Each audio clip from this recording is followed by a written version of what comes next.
दुखिया सकल संसार। इसलिए रिलैक्स मेंटेन करो। Fortune awaits another fortune. क्या पता तेरे भाग्य में, तेरी डेस्टिनी में कुछ और बड़ा लिखा है बनने के लिए, तो इतना परेशान क्यों होना है?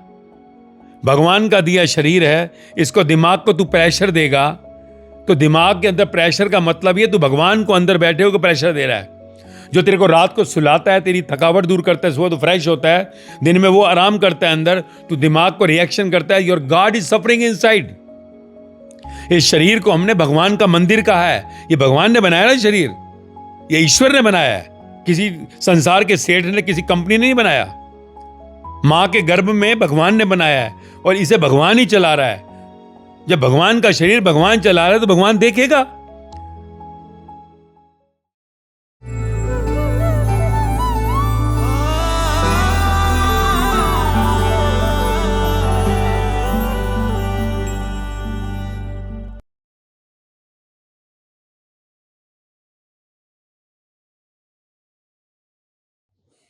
आज का सवाल क्या है? मास्टर जी, एग्जाम शुरू हो चुके हैं पर प्रिपरेशन पूरी नहीं हुई है, इसलिए तनाव बढ़ता जा रहा है। जो आता है वो भी भूल रहे हैं। प्लीज गाइड करें कि इस सिचुएशन में एग्जाम के लिए तैयारी कैसे हो। बहुत बड़ी प्रॉब्लम है। सवाल पूछा है, एग्जाम शुरू हो चुके हैं, तनाव बढ़ रहा है, प्रिपरेशंस पूरी नहीं हुई और जो आता है लग रहा है वो भी भूल रहे हैं। तो अब क्या करें? ये माइंड जो है, ब्रेन, ये जब अस्थिर हो जाती है तो सब कुछ कहीं ना कहीं गड़बड़ हो जाता है। माइंड जो है वो स्टेबल है, स्टेबल, उसको हम अनस्टेबल कर देते हैं। जैसे ही माइंड अनस्टेबल होता है,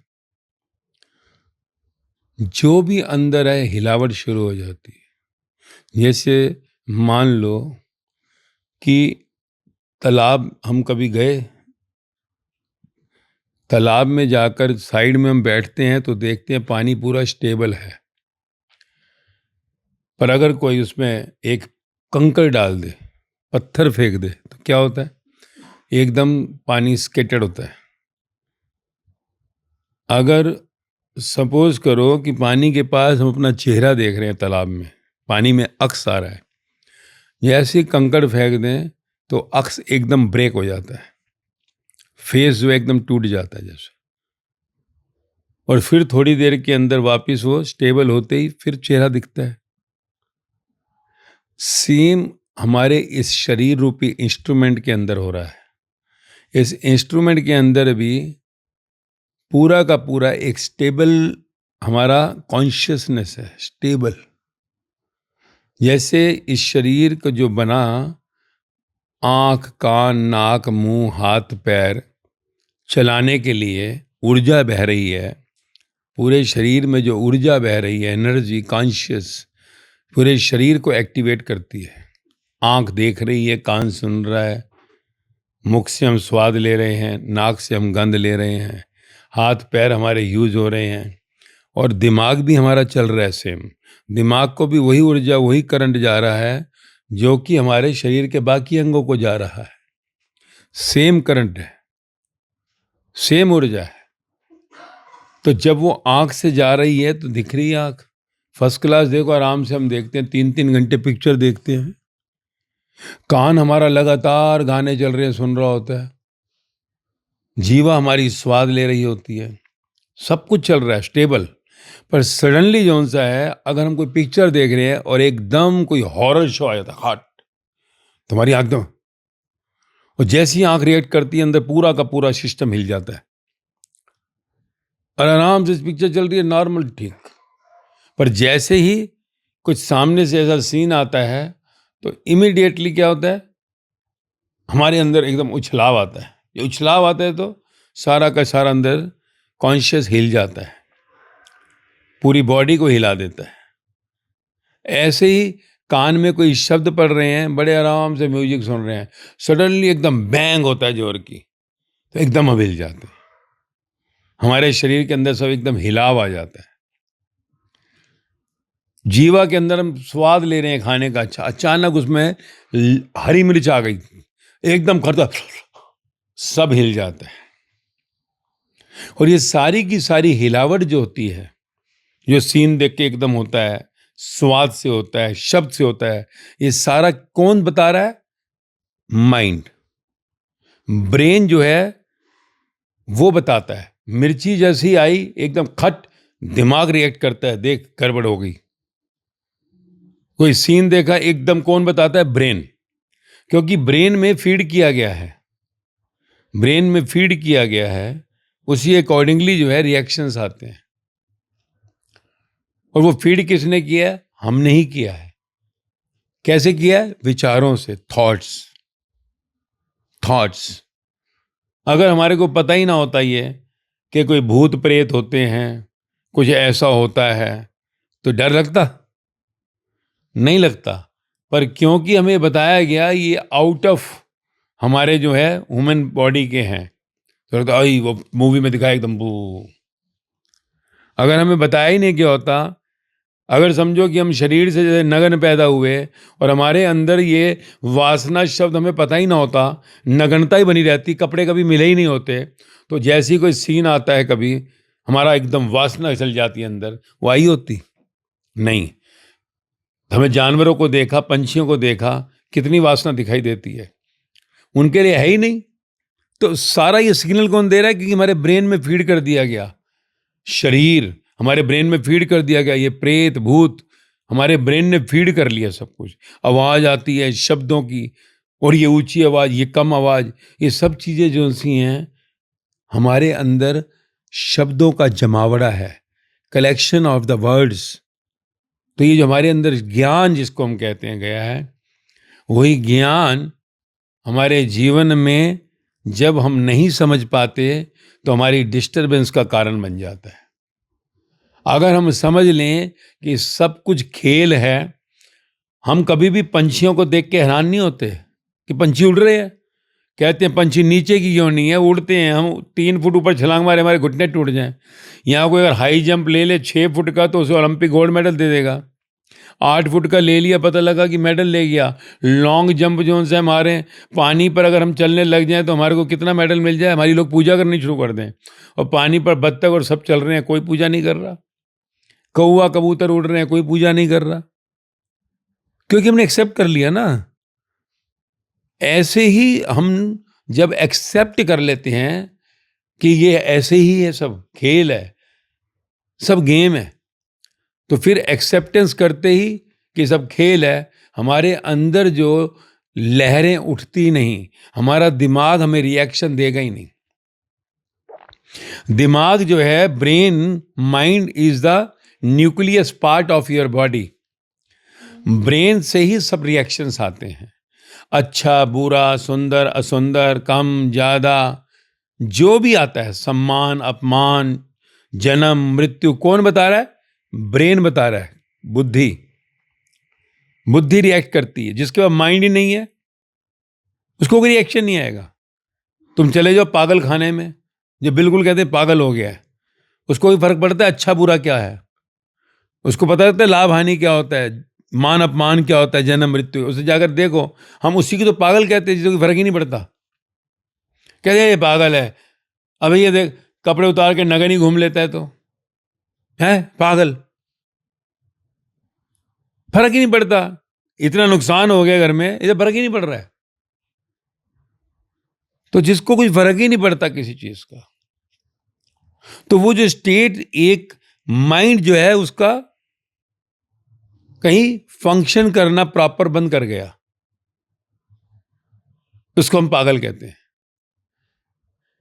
ऐसे ही जब माइंड तेरा फंक्शन करना, रिएक्शन करना बंद कर दे, होश पूर्वक, होश पूर्वक, जहां पर होश पूर्वक तू एक्सेप्ट कर लेता है, तो तेरा माइंड फंक्शन करना बंद कर देता है। यानी अच्छा बुरा एक समान, खेल है। सम्मान अपमान एक समान, खेल है। सुख दुख एक समान, खेल है भाई। दिन होता है, रात होती है, गर्मी होती है, ठंड आती है, खेल है। तो ऐसे ही जब दो नहीं दिखाई देते, एक्सेप्टेंस आ जाती है, तो उसको भी हमने पागल कहा है। पर उस पागल और उस पागल में क्या फर्क है? एक के दिमाग ने काम करना ही बंद कर दिया, वो एक्सेप्टेंस की बात ही नहीं है। वो कहीं ना कहीं संसार के अंदर सुपीरियरिटी और इन्फीरियरिटी का शिकार हो गया। वो अपने को इन्फीरियर समझ बैठा। कोई इंसान, क्यों कहते हैं डिप्रेशन हो गया? क्यों? डिप्रेशन का कारण क्या होता है? अपने को इन्फीरियर समझ बैठता है। इन्फीरियर, दूसरों से कम, अपने से कॉन्फिडेंस खो देता है। वो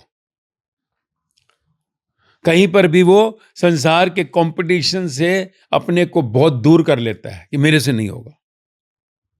उसकी एक्सेप्टेंस पावर बिल्कुल खत्म हो जाती है, खत्म हो जाती है। इसी को कहते हैं संसार का पागलपन, डिप्रेशन जिसको कहा। तो ये पागलपन, डिप्रेशन संसार में हर एक के पास है, क्योंकि सब कुछ एक्सेप्टेंस तो कोई भी नहीं कर पाता, और हर कोई इंफीरियर ही समझ रहा है अपने को। अगर मेरे पास 2 बेडरूम वाला है, बाजू में 4 बेडरूम वाला, उसके हम अपने इंफीरियर समझते हैं। एक पे मर्सिडीज है, मेरे पास अल्टो है, तो मैं अपने को इंफीरियर ही समझता हूँ। एक ऑफिसर है, मैं क्लर्क हूँ, मैं इंफीरियर समझता हूँ। मैं नौकर हूँ, वो मालिक है, मैं इंफीरियर समझता हूँ। यहाँ तक कि बड़े से बड़ा सेठ भी हिंदुस्तान का होगा, वो कहता है यार अमेरिका में बैठा हो, बिल गेट इतना अमीर है, कहता हम इनके आगे कहाँ, उसके आगे वो खड़ा तो ऐसे खड़ा हो जाता है। डेवलपिंग कंट्री का कोई प्राइम मिनिस्टर, प्रेसिडेंट जाता है, जब डेवलप्ड कंट्री का आता है अमेरिका, जब वहाँ बैठ जाता है ऐसे कि भाई इंफीरियर समझते हैं, हम तो थोड़ी सुपीरियर इनसे। तो ये इंफीरियरिटी और सुपीरियरिटी का मैटर पूरे संसार में हर एक के साथ होता है। तो छोटा बड़ा डिप्रेशन हर एक के पास पड़ा हुआ है। इंफीरियर अपने को मानना ही डिप्रेशन है। क्योंकि अगर ये मालूम पड़ जाए कि माँ के गर्भ से 9 महीने में सबने एक ही साथ जन्म लिया है, मौत के समय सब खाली हाथ जाते हैं, मिट्टी में मिल जाता है, कोई बड़े से बड़ा राजा हो या रंग को, तो फिर खेल खत्म। कोई कहेगा मैं सेठ हूं, क्या कब तक रहेगा इस घर में? बंगला है तेरा, कि बंगले में कब तक रहेगा? एक दिन निकाल दिया जाएगा भाई। मेरी गाड़ी है, गाड़ी से निकाल दिया जाएगा एक दिन। तो ये जब हमें समझ आ जाती है सब टेम्परेरी है, सब टेम्परेरी है, फिर कम या ज़्यादा कुछ भी हालात आ जाए, इंसान जो है अपने को स्टेबल कर लेता है, एक्सेप्टेंस आ गई। फिर अगर मान ले मैंने कोई काम करना था, मैंने नहीं किया, अब मैं सोचूंगी इसका रिजल्ट क्यों नहीं आ रहा। मेरे को कोई प्रोजेक्ट मिला, मैंने प्रोजेक्ट पे काम ही नहीं किया प्रॉपर, मस्ती मारता रहा, और लास्ट में मतलब प्रोजेक्ट पूरा नहीं हुआ, और सामने वाले ने मेरे को जो ऑर्डर देना था रिजेक्ट कर दिया, तो किसकी गलती है? मेरी है ना। तो एक्सेप्ट करना गलती को। तो ये गलती एक्सेप्ट कर लिया कि अगली बार प्रोजेक्ट होगा साथ साथ काम करूंगा भाई, या उसके लिए दुखी होता रहूं? कमी मैंने की ना। और अगर मैंने प्रोजेक्ट पूरी तरह कर लिया और उसके बावजूद सामने वाले ने जो है उसको एक्सेप्ट नहीं किया, तो फिर कहूंगा मैंने तो अच्छी तरह किया है ना, अब नहीं हुआ तो एक्सेप्टेंस कब होगी? जब मैं जान जाऊंगा कि ये भाग्य का खेल क्या है, कर्मों का खेल क्या है, जन्म है क्या, जिंदगी है क्या। तो जब ये क्वेश्चंस के आंसर मिल जाते हैं, तो फिर एक्सेप्टेंस आ जाती है कि I have done my best, कर्म कर दिया मैंने भाई, अब इसका फल जो भी मिला वो उसकी मर्जी है। जिसने बनाया, शरीर उसने बनाया, चला वो रहा है, दिमाग भी उसका, आंख हाथ पैर भी उसके, तो कम या ज्यादा रिजल्ट मिला या नहीं मिला तो उसकी मर्जी। Fortune awaits another Fortune. अब अगला भाग्य कहीं पर इंतजार कर रहा होगा, हो सकता है मुझे कुछ और ऊंचा बनना होगा, मेरे पर बड़ा प्रोजेक्ट कोई और आना होगा। तो मैं तो अपना बेस्ट करूंगा, और अगर नहीं कर पाया हूं तो इस बार जो है ये जान लिया कि मेरी कमी है, मैंने ध्यान नहीं दिया, तो आगे जो है अगली बार मैं उस पर ध्यान दूंगा, ताकि रिजल्ट जो भी आए मेरी तरफ से मैंने मेहनत किया। तो इसलिए ये जीवन का ज्ञान बहुत जरूरी है। और जब हमें जीवन का ज्ञान मिल जाता है तो हमारे अंदर तरंगे नहीं उठती, माइंड रिएक्शन करना बंद कर देता है। माइंड रिएक्शन करना बंद कर देता है। नहीं तो क्या होता है, माइंड रिएक्ट करता है, अरे यार, और फिर क्या है, गुस्सा बढ़ जाता है। गुस्सा बढ़ेगा तो हम कुछ ना कुछ गलती कर बैठेंगे, फिर जो हम कर सकते हैं वो भी नहीं कर पाएंगे, क्योंकि माइंड जो है इसको थोड़ा भी पानी दे दिया रिएक्शन को, mind will just get boiled. इसलिए कहते हैं भाई कूल डाउन, जो हो गया हो गया, जो हुआ हुआ, अब जो है आज में, अभी में जी। सेंट लोग क्या कहते हैं, लिव इन प्रेजेंट, अभी में जियो, अभी अपनी सारी ऊर्जा लगाओ, इसको खराब मत करो। जब इस ऊर्जा को अभी इस्तेमाल करोगे तो कल तुम्हारा अच्छा होगा, क्योंकि आज तभी अच्छा होगा जब तुम जहां उसमें लग जाओ। तो जैसे कहा कि स्कूल की पढ़ाई, एग्जाम हो गए, प्रिपरेशन जो किया था वो लग रहा है कहीं कमी रह गई है थोड़ी सी, क्योंकि जो सिलेबस थोड़ा सा रह गया। तो अब क्या करें? एग्जाम है, मान लो आज है, नहीं आज परसों मेरा पेपर और मैं आज देख रहा हूँ मेरा पढ़ाई पूरी हुई नहीं है। अब क्या करें? अब कुछ हो सकता है? अब 2 दिन के अंदर मैं अपने सिलेबस को तो पूरा कर नहीं पाऊंगा। तो बेस्ट पॉइंट क्या है कि अब अपनी चूक हो गई तो कहीं भाई अगली बार सारा सिलेबस मैं ये नहीं सोचूंगा आखिरी तक करना है। I will finish 15 days before. 15 days before जो एग्जाम में पहले एक बार सिलेबस को खत्म कर दूंगा, महीना पहले खत्म कर दूंगा, ताकि मैं उसके 1-2 रिवीजन मार लूं, 1-2 रिवीजन मार लूं। अब जब उस चीज का गलती हो गई, अब मैं उसको ड्रैग करूं, अरे यार पूरा नहीं हुआ। अब मान ले 30 चैप्टर्स हैं और उसमें 2 चैप्टर मेरे सिलेबस में मैं पूरे नहीं कर पाया, तो 2 को क्यों पकड़ के बैठना? 28 तो अच्छे कर ले भाई, 28 चैप्टर तो अच्छे कर लो, 95% तो पढ़ाई कर लो अच्छी जो की हुई है। जो 95% अगर हमने पढ़ाई कर ली अच्छी तरह, तो 2 चैप्टर को जो है आ गया तो कम से कम 95% अच्छा कर लिया, तो 95%, 85% तो आ ही जाएंगे। अब मैं उस 2 के चक्कर में मेरा माइंड, अब दो दो क्या कर रहा है, देखो वापस वही कह रहा हूँ, 2 ने क्या किया, खलबली मचा दी। एग्जाम परसों, अबे यार किसी ने कहा भाई इसमें तो क्वेश्चन आता ही है, ओ। अब वो माइंड में खलबली खलबली खलबली। अब ये खलबली चलती रहेगी तो जो 95% है वो भी हिलेगा। शक्ल नहीं दिखी ना, पत्थर डाल दिया ब्रेन में, तूने पत्थर फेंक दिया कि मेरी पढ़ाई पूरी नहीं हुई। अब क्या हुआ, जो तुझे आता है वो भी हिल रहा है, अब वो भी हिल रहा है अंदर दिमाग में, अरे मैं भूल गया। अब तू उस टाइम याद करेगा, अरे वो क्या था यार, वो जो थर्ड लॉ ऑफ मोशन क्या था।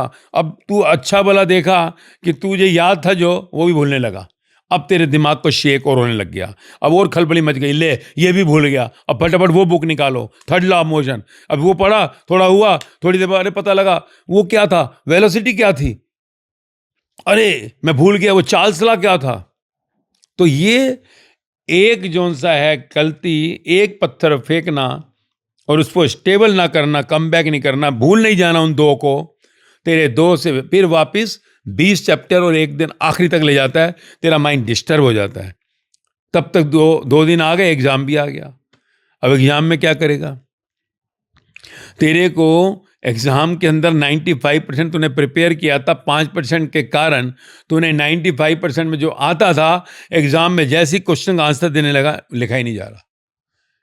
इस खलबली के अंदर ही पता लगा कि जो पेपर के अंदर मैं 85 ले आता, वो भी ना लाकर पता लगा मैं 50, 55, 70 पे आ गया, 70%। अब क्या करूं? आज पेपर अच्छा ही नहीं हुआ, और फिर मुझे आता था मैंने नहीं किया, नहीं आता था तो ठीक, आता था नहीं किया। अब ये माइंड को और सरप्राइज कर देगा। अब 3 दिन के बाद नेक्स्ट एग्जाम है।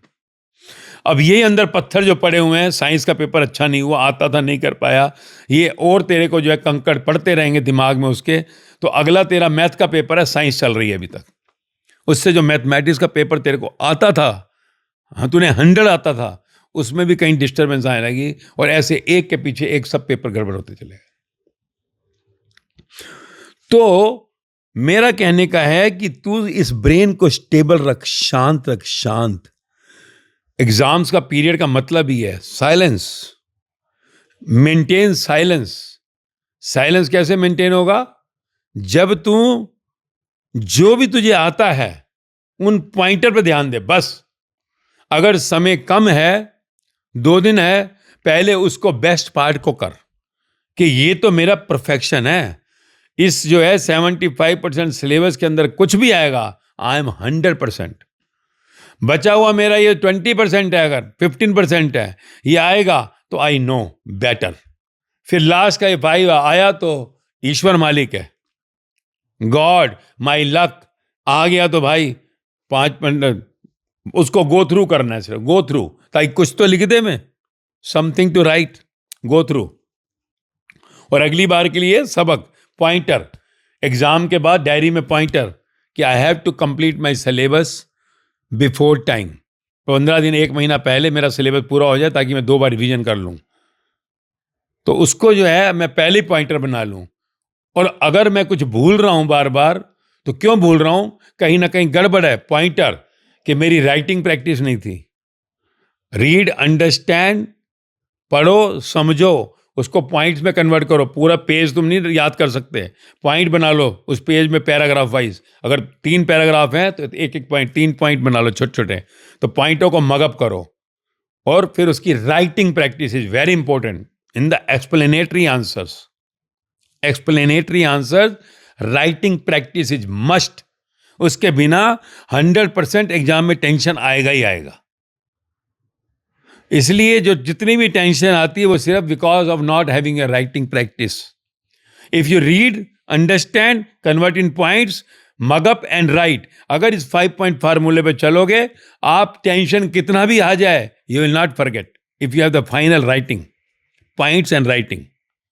और अगर मल्टीपल चॉइस क्वेश्चंस आंसर्स हैं, then between the lines you have to study, between the lines, underline underline underline. और उस पॉइंटर्स को, क्वेश्चंस को बना लो अपने इस पर कि chapter number 100 these are the question multiple choice before entering into, ना कि सिर्फ पीछे जो लिखे हैं या क्या है, एज पर योर सिलेबस।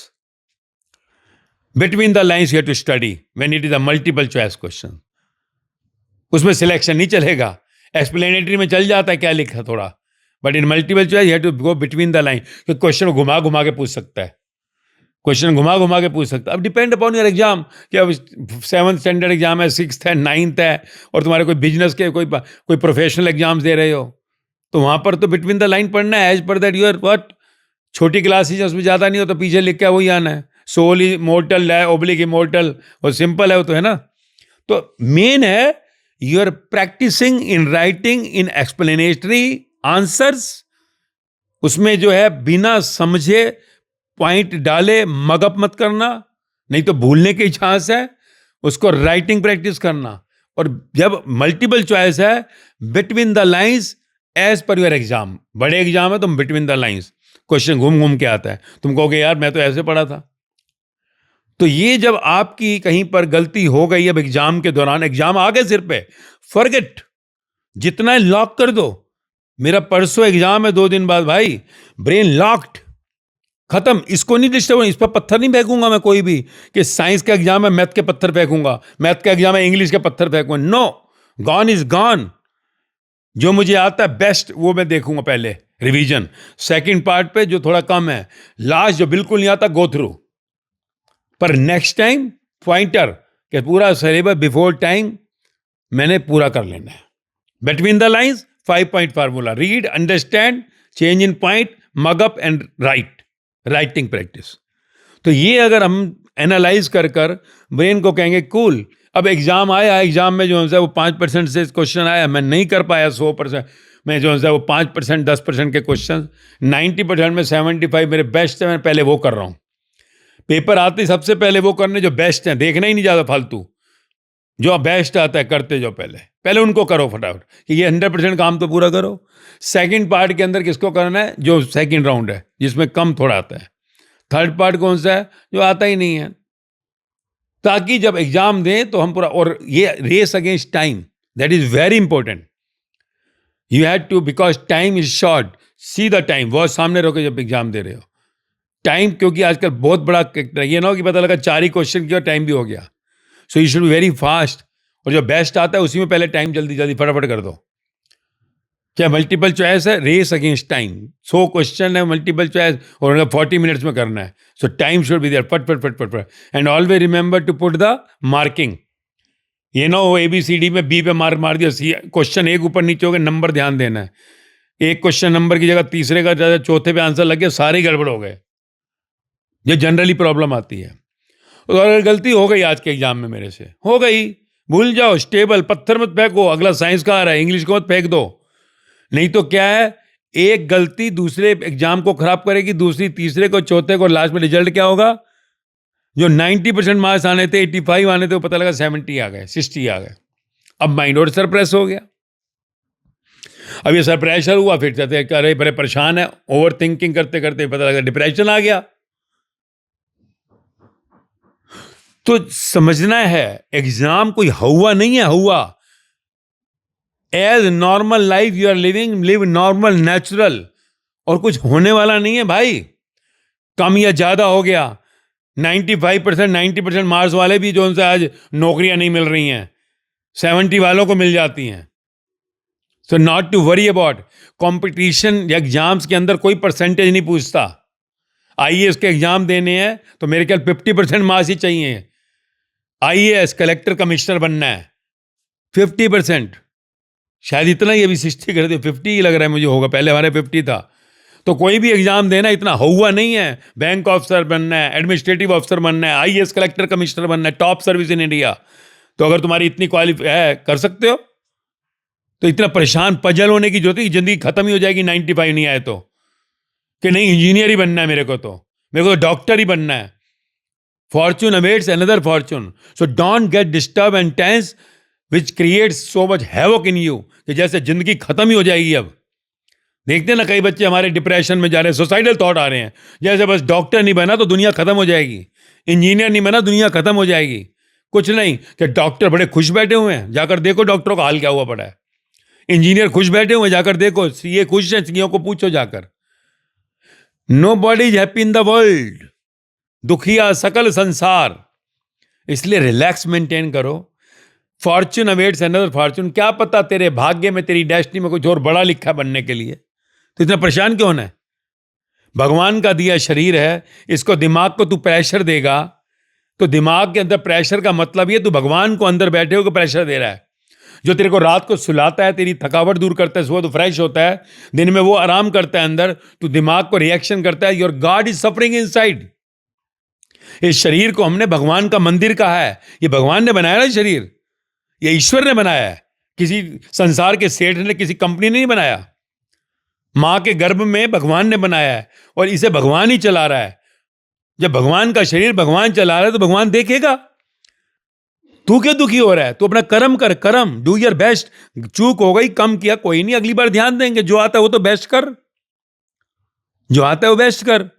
अब क्या होगा, पापा मम्मी क्या कहेंगे, फलाना क्या कहेगा, अरे कहेंगे ना, वैसे नहीं कहते क्या? कहेंगे, चुप होंगे। गलती हो गई पापा मम्मा, गलती हो गई, next time will not do it. फिर ये नहीं कि अरे पापा क्या कहेंगे। तो देखो कितने बच्चे डिप्रेशन में चले जाते हैं, हाय क्या होगा, सुसाइडल थॉट आ रहे हैं, सुसाइड कर लेते हैं। याद रखना, भगवान का बनाया शरीर है, ये तेरा बनाया शरीर नहीं है, तू कहीं से खरीद के नहीं लाया। ये शरीर इतना कीमती है, अगर कोई मर जाए तो 1 मिनट के लिए उसे जिंदा करने के लिए सारी दुनिया की दौलत दे दो, खरबों रुपए दे दो, 1 मिनट नहीं मिलता। तो भगवान के शरीर का मारना, सुसाइड जिसको कहते हैं, तेरे को आगे मरते ही सामने भगवान खड़े होंगे। क्यों मारा तूने इसको? तेरा था, तेरा मोबाइल तेरा, फेंक दे, तोड़ दे उसको, तेरी घड़ी तोड़ दे, पर तूने मेरा शरीर, ये मेरा मोबाइल को तोड़ दिया, तुझे इस्तेमाल के लिए दिया था। फिर भगवान क्या करते हैं, वहां से सीधा भेज देते हैं सजाएं देने के लिए। जानवर, पंछी, कीड़ा मकोड़ा, पेड़ पहाड़ बनाएंगे तेरे को। 84 लाख की सजा मिलती है, 84 लाख मौत की सजाएं। और हर शरीर में, क्योंकि शरीर को मारा, कहा तेरे को हाथ अच्छे दिए क्यों, पैर अच्छे दिए क्यों, आंख अच्छी दी क्यों, अब तेरे को अंधा पैदा करूंगा। तो अगर तू जानवर भी बनेगा, आंख बंद होगी। पंछी बना, हाथ नहीं है, कटे हुए हैं। अगला मनुष्य जन्म भी मिलेगा तो शरीर के पार्ट कटे हुए मिलेंगे। तेरी एक आत्महत्या का विचार ही तेरे बदकर्म बनाता है, क्योंकि शरीर तेरा नहीं है। मरने के बाद तुझे लगता तू राजा बन जाएगा, तू टॉपर हो जाएगा। मरने के बाद कुत्ता, गधा, पिल्ला बनेगा, बिल्ली बनेगा, पेड़ पहाड़ बनेगा, कॉकरोच बनेगा, और वो भी टूटे हुए पैर। तो पहले जान तो ले इंस्ट्रूमेंट किसका है। तो no suppression, no depression, because God is sleeping inside. रात को तू सोता है, वो जागता है, तेरी मालिश करता है। तू सुबह फ्रेश उठता है, वो दिन में सोता है। अगर तू यहां थोड़ा भी प्रेशर लेता है, तेरा ईश्वर सोया वो से प्रेशर पड़ जाता है। इसलिए जानो, जागो। हो गई पढ़ाई का खत्म, कम हुई है, no problem, do your best. No कंकड़, कोई भी स्टोन जो है, don't throw it inside in the brain. क्योंकि अगर तूने इस शरीर को डिस्टर्ब किया तो तू अपने परमात्मा को, जो शरीर बनाया, जो चला रहा है, उसको डिस्टर्ब करता है। ये ऐसे ही है, बंद कमरे में पापा सोए हो और कोई नॉक करता रहे तो वो उठेंगे, डिस्टर्ब होंगे या नहीं, चिल्लाएंगे कि नहीं? तेरा परमात्मा अंदर चिल्लाता है, पर तू सुनता नहीं, इसलिए don't get disturb, tension, pressure and thinking of society और thoughts even will make you, take you to the 84 lakh species, trees, bird, insects and animal. You have read Darwin theory of evolution कि हम पहले वनमानुष थे, 99% DNA matches with us. तो दोबारा जानवर बनना है, टूटी हुई टांग वाला, या अंधा बनना है, या बहरा होना है, ये तू जान। क्योंकि मरते ये नहीं कि यहाँ 90% नहीं लाया, मर गया तो आगे 90% मिलेंगे, यहाँ मैंने एग्जाम नेट क्लियर नहीं किया तो आगे डॉक्टर बन जाऊंगा ना, डॉक्टर के घर के बाहर कुत्ता जरूर बन जाऊंगा, पैर टूटा हुआ। देखते हैं ना कहीं बाहर नाच रहे होते हैं कुत्ते, कॉकरोच घुस रहे होते हैं गैस पाइपलाइन, हाँ पाइपलाइन का गैस का डॉक्टर के यहाँ पे जरूर कॉकरोच बन के घूमूंगा। इंजीनियर नहीं बन पाया, वहां इंजीनियर के घर जरूर जाकर मैं कहीं चूहा बनकर घूम रहा हूंगा, वो भी क्या होगा, पूंछ कटी हुई होगी। इसलिए कहता हूं सावधान, you should know about your this instrument human birth. इसलिए नो प्रेशर बच्चों, no pressure at all. God had already decided what to do with you. You just do your best karma. तेरे हाथ में कर्म है। गलती हो गई ना, नहीं हुआ पढ़ाई का, थोड़ा कम रह गया, कोई बात नहीं भाई, अगले बार देख लेंगे, नेक्स्ट एग्जाम विल नेवर रियून्ड। तो इसलिए नेक्स्ट टाइम करेंगे, डायरी में नोट कर ले, जो आता है वो बेस्ट कर। एक एग्जाम खराब हो गया, जान नहीं निकल जानी चाहिए। Take the next as the fresh now, do your best. तो नहीं सोच कि वो क्या कहेगा, माँ बाप क्या कहेंगे, घर वाले क्या कहेंगे, वो क्या करेगा, वो क्या। Don't think pressure on this brain. Pressure on brain will destroy your everything. इस जन्म को ही खराब कर देंगे। तो एग्जाम के दौरान fresh, chill, do your best. चूक हो गई, नेक्स्ट बार, next time I will take everything on the right time. Daily का होमवर्क, फिर revision once in a week and 15 days 1 month before I'll finish everything. If it is explanatory, I'll go read, understand, change in point, mug up and writing practice.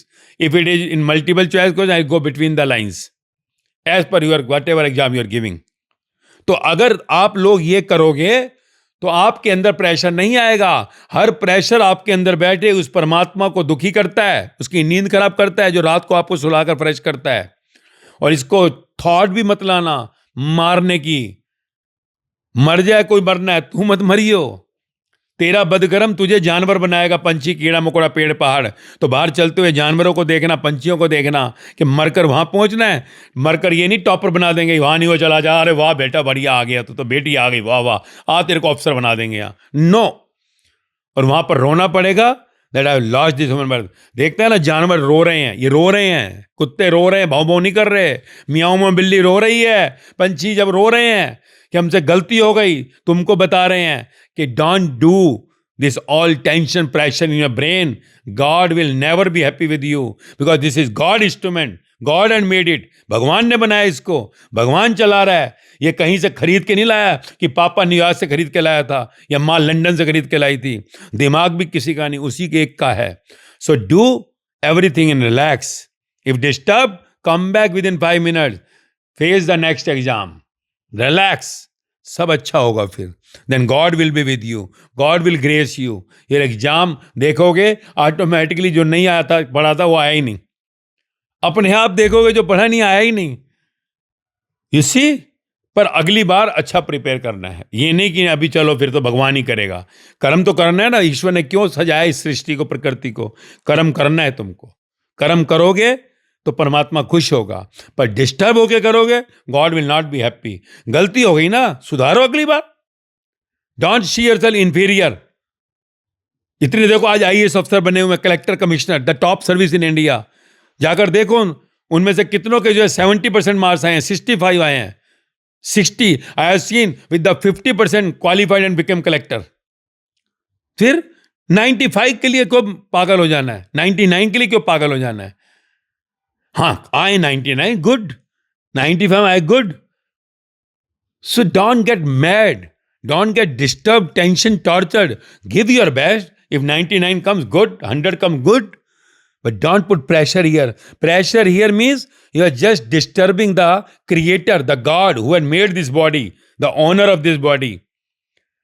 And if you think of suicide, you are going into the trial and getting 84 lakh deaths, 84 lakh death punishments.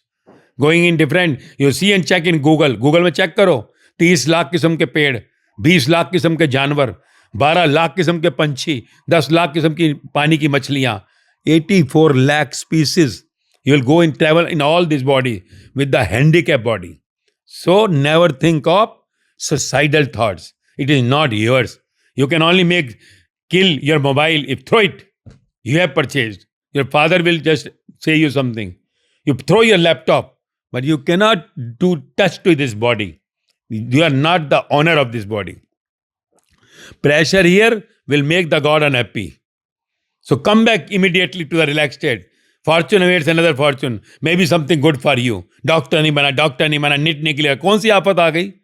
Engineer नहीं बना, engineer नहीं बना, क्या हो गया फिर? कुछ और लिखा होगा, हो सकता तो बिजनेसमैन बड़े बड़ा.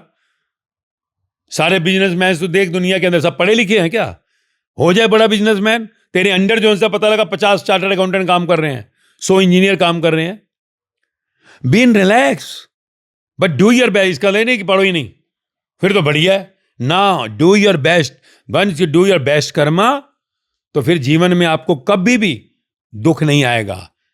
दुख आता है बिकॉज तू अपने को एनालाइज नहीं करता, तू अपने जीवन के बारे में नहीं जानता. You don't know anything about the instrument. मैं कौन हूं, कहां से आया हूं, जन्म क्यों हुआ है, भाग्य क्या है, मौत क्या होती है, मौत के आगे क्या होता है. तो जब अध्यात्म जीवन का ज्ञान लेंगे तो अपने आप समझोगे और फिर हर समय मौज में रहोगे, रिलैक्स में. एग्जाम में पेश करोगे, स्माइली बाहर आओगे, बढ़िया. नेक्स्ट जहाँ गलती की लिख लिया, नेक्स्ट एग्जाम की preparation and do everything in the cross first class. तो जीवन का ज्ञान जरूरी, आत्म ज्ञान, जिसके लिए पहले गुरुकुल में जिंदगी का ज्ञान दिया जाता था. Who you are, from where you come, what is destiny, how the life will be after death. तो ये अब नहीं होता है, स्कूलों में कॉलेज में नहीं पढ़ाया जाता अबाउट दिस इंस्ट्रूमेंट. यही कारण आज प्रेशर है, टेंशन है, इसलिए सुसाइडल थॉट है, सुसाइड हो जाता है. पता लग जाए कि इसका क्या रिजल्ट होगा तो कोई करेगा. मुझे पता है मैं 6ठे माले छलांग मारूंगा तो मैं मर जाऊंगा, तो कोई मारता है क्या? तो इसलिए जीवन का सत्य है कि जो भी पढ़ाई की है, अभी एग्जाम सिर पे अगर आ गया है, do with the cool mind, do your best, analyse where the mistake happen, will not be next time, अगली बार नहीं होगा. उसको पॉइंटर कर लो और अब एग्जाम जो हो गया, अगले एग्जाम के लिए प्रिपेयर फ्रेश हो जाओ. तो फिर क्या होगा, जीवन रिलैक्सफुल होगा. तो God will be happy, the maker of this body, sustainer of this body. Then you will be enjoying because God is happy with you कि तू सही रोल अदा कर रहा है संसार में. ये गलती हो जाती है, नहीं हुआ, अगली बार देखेंगे भाई क्या होगा. माँ बाप ने थोड़ा बोल दिया, सुनो, नहीं किया था ना, सुनना पड़ेगा. माँ बाप सब पैसा देते हैं, खर्च करते हैं, नहीं हुआ, हाँ पापा सॉरी. ये नहीं प्रेशर ले लिया, अगली बार करूंगा मैं, अच्छा नेक्स्ट टाइम नहीं होगा ऐसा. तो इसलिए रिलैक्स में एग्जाम दो. God is with you. The more you are in peace, happy, doing your best, God will have complete blessing on you and everything will be fine, fantastic. Okay, so go with the exam with the relaxed mind, disturb, come back within 5 minutes and get prepared for the next. Analyze if any mistake, कुछ नहीं हुआ, next time now. Okay, so all the best.